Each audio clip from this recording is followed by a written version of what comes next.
जब हम आजादी के संघर्ष की बात करते हैं या देश की आजादी की बात करते हैं, पहला नाम जो हम सबको याद आता है वो है महात्मा गांधी का, जिन्हें राष्ट्रपिता भी कहा जाता है।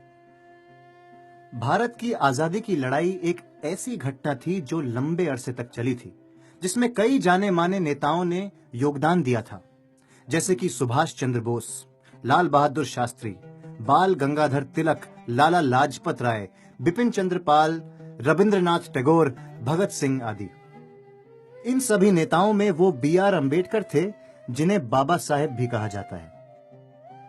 ऐसे कई किस्से हैं जब नेताओं ने एक नायक की भूमिका निभाते हुए देश को आजादी दिलवाई थी।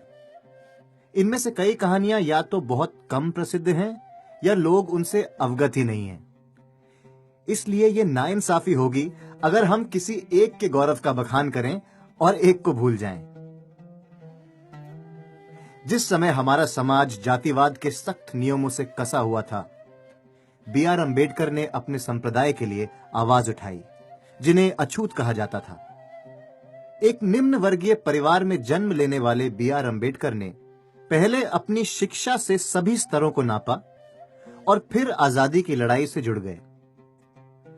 अपनी शिक्षा पूरी करने के बाद 1920 में अम्बेडकर ने एक साप्ताहिक मराठी अखबार शुरू किया। मूक नायक नाम का यह अखबार दबे हुए वर्गों की आवाज बना। आने वाले वर्षों में अम्बेडकर ने कई सभाओं में भाग लिया और सार्वजनिक भाषणों में निम्न वर्ग के उद्धार की बात की। 1924 में अम्बेडकर ने बहिष्कृत हितकरणी सभा की खोज की, जिसके उद्देश्य थे शिक्षा, दबे हुए वर्गों का निर्माण और उद्धार। पिछड़े वर्गों को ऊपर लेने की उनकी कोशिशों ने कभी रुकने का नाम नहीं लिया। 1925 में उन्होंने अछूत बच्चों के लिए बार्शी में हॉस्टल खोले।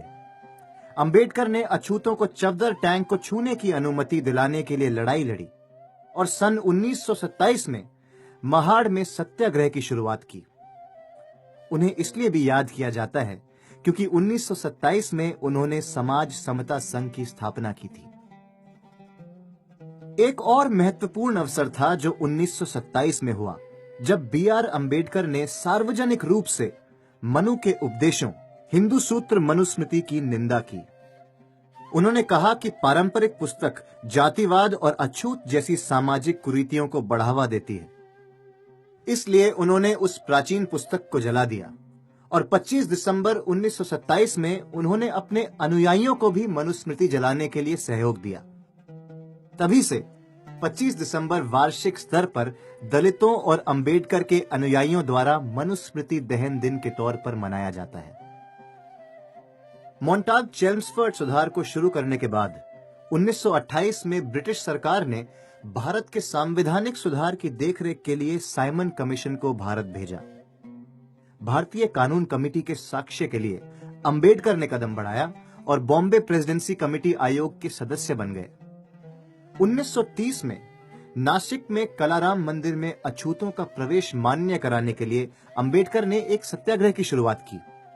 उनके सभी अनुयायी मंदिर में इकट्ठा हुए और सबने नासिक में एक बहुत बड़ा जुलूस निकाला। 1930 और 1932 के बीच में अम्बेडकर ने अछूतों को आगे करते हुए एक राउंड टेबल कॉन्फ्रेंस की। जब 1932 में महात्मा गांधी ने मौत आने तक अनशन लिया, अम्बेडकर उनसे बात करने आए। इस वार्तालाप को पूना एक्ट के नाम से जाना गया। इससे गांधी जी का अनशन पूरा हो गया और दलितों को एक अलग निर्वाचन वर्ग मिल गया, जिससे वो ब्रिटिश भारत में राज्य वैधानिक असेंबली के सदस्य का चुनाव कर सकते थे। 1935 में अम्बेडकर ने ऐतिहासिक रूपांतरण सम्मेलन की अध्यक्षता की। इस सम्मेलन में अम्बेडकर ने अपने अनुयायियों से कहा कि उन्हें हिंदू धर्म छोड़ देना चाहिए और किसी अन्य धर्म को गले लगा लेना चाहिए। उसी साल अम्बेडकर को सम्मेलन की अध्यक्षता करने लाहौर के जात पात तोड़क मंडल द्वारा न्योता दिया गया। अम्बेडकर ने जातिवाद को मिटाने के लिए अपना भाषण तैयार किया था। सम्मेलन के रद्द हो जाने पर अम्बेडकर को अपना भाषण छपवाने के लिए एक किताब प्रकाशित करवानी पड़ी, जिसका नाम था जातियों का नाश। अंबेडकर ने दलितों की स्थिति के उत्थान के लिए लगातार काम किया और इसे आगे बढ़ाने के लिए 1936 में उन्होंने बंबई विधान परिषद में एक विपक्षीय पार्टी की स्थापना की, जिसका नाम पड़ा स्वतंत्र लेबर पार्टी। 1935 में भारत सरकार अधिनियम के तहत आयोजित आम चुनाव में डॉक्टर अंबेडकर कुल 17 सीटें हासिल कर स्वतंत्र लेबर पार्टी के साथ बंबई विधान परिषद के सदस्य चुने गए। 1938 में जब कांग्रेस पार्टी ने एक बिल पेश किया जिसका प्रस्ताव था कि अछूतों को हरिजन यानी हरि की संतान का नाम दे दिया जाए, तो अंबेडकर विपक्ष से खड़े हुए। उन्होंने ये कहकर बिल की निंदा की कि एक नाम बदल जाने से अछूतों की स्थिति नहीं बदल जाएगी। जब रूलिंग पार्टी ने स्वतंत्र लेबर पार्टी को बड़े अंतर से हरा दिया, तब अंबेडकर के नेतृत्व में लेबर पार्टी असेंबली से बाहर निकल आई। उन्होंने श्रमिक मार्च निकाला और मांग की कि खोटी सिस्टम का उन्मूलन करने के लिए डॉक्टर अंबेडकर के बिल को मंजूरी मिले। उसी वर्ष अंबेडकर ने कई सभाओं को संबोधित किया और अहमदाबाद और नासिक के मनमाड़ जिले में रेलवे कर्मचारियों के बीच उनके हित में बोले। उन्होंने बॉम्बे असेंबली में इंडस्ट्रियल डिस्प्यूट्स बिल को भी समर्थन नहीं दिया, जिसने श्रमिकों के हड़ताल करने के अधिकार पर अंकुश लगाने की कोशिश की थी। उन्होंने कहा कि अगर स्वराज ही हमारा जन्म सिद्ध अधिकार है, तो कर्मचारियों के हड़ताल करने का हक भी उनका जन्म सिद्ध अधिकार है। इसके बाद उन्होंने बिल्डिंग ट्रस्ट और शेड्यूल्ड कास्ट इंप्रूवमेंट ट्रस्ट की भी खोज की। दलितों के हक का बचाव करने और उनके साथ हुई गलतियों को सुधारने डॉक्टर अंबेडकर ब्रिटिश सरकार और विपक्षीय पार्टियों से अपील करने लंदन गए। कॉन्स्टिट्यूएंट असेंबली में दिए अपने पहले भाषण में डॉक्टर अंबेडकर ने भारत को मजबूत और एकजुट करने का आह्वान किया। जब छुआछूत के उन्मूलन के लिए भारत के संविधान के आर्टिकल 17 को संविधान सभा में ले जाया गया और पारित किया गया, तब दलितों की सुरक्षा पर की गई अंबेडकर की कोशिशों ने एक सकारात्मक मोड़ लिया। भारत की आजादी के बाद doctor Ambedkar Bombay legislature Congress party द्वारा कॉन्स्टिट्यूएंट असेंबली के सदस्य चुने गए थे। वो आजाद भारत के पहले कानून मंत्री बने और उसके बाद उन्हें ड्राफ्टिंग कमेटी के लिए भी चुना गया।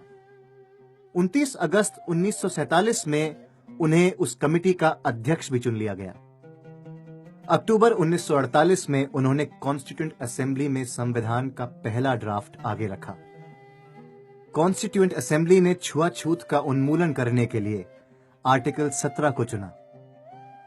फिर 1949 में कॉन्स्टिट्यूएंट असेंबली ने संविधान को स्वीकारा, जिसे फिर बाद में 26 जनवरी 1950 में लागू किया गया। डॉक्टर अंबेडकर ने, जो तब कानून मंत्री थे, हिंदू निजी कानून सुधार के लिए हिंदू कोड बिल को भी संसद के सामने रखा। उसी वर्ष उन्होंने फाइनेंस कमीशन ऑफ इंडिया को स्थापित किया और निचले वर्ग के लोगों के इनकम टैक्स देने पर विरोध किया। उन्होंने भारत की सुव्यवस्था के लिए कुछ अपूर्व योगदान दिए। अंबेडकर ने land revenue tax, excise duty policies और लैंड रिफॉर्म में महत्वपूर्ण योगदान दिया और देश की कुल अर्थव्यवस्था में भी। आजादी के आंदोलनों और आर्थिक बढ़ोतरी में उनके योगदान के अलावा डॉक्टर अंबेडकर ने बर्थ कंट्रोल मेजर्स की भी वकालत की, जिसे बाद में सरकार ने परिवार नियोजन पॉलिसी में शामिल कर लिया। उस बड़े नेता का एक बहुत कम जाना हुआ सच ये भी है कि वो बौद्ध धर्म के अनुयायी थे। एक दलित परिवार में जन्म लेने के बावजूद अंबेडकर ने पूरे जीवन बौद्ध धर्म की पढ़ाई की। उन्होंने न सिर्फ अपने अनुयायियों को इसे अपनाने के लिए प्रेरित किया, बल्कि खुद भी बुद्ध को पूरी तरह स्वीकार किया। 1955 में उन्होंने भारतीय बुद्ध महासभा की स्थापना की। राष्ट्रीय आंदोलनों के ज्यादातर नेताओं ने आजादी के संघर्ष और समाज के लिए महत्वपूर्ण योगदान दिए। वो ऐसे बदलाव लाए जिनकी अधिकतर कहानियां या तो ज्यादा लोग जानते नहीं हैं या उस बारे में बात नहीं करते। आज हमने ऐसे नेता के बारे में बात की जो राष्ट्र के एक बड़े नायक हैं और उनके योगदान भी उतने ही अपूर्व हैं।